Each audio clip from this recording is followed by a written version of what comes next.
Welcome to my channel guys. In this video I will tell you how to fix Notion app not loading. So please watch the full video. So let's get started. First of all, long press on Notion app. After that, tap on app info option. And now tap on storage and cache option on the third number. And here tap on clear cache. And after that clear storage.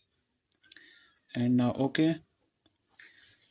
This step has been done, so close this app and go to Play Store or App Store if you are using iOS or iPad, and then tap on search option in the bottom right corner. Now tap on search bar on the top, and here type Notion, and now OK.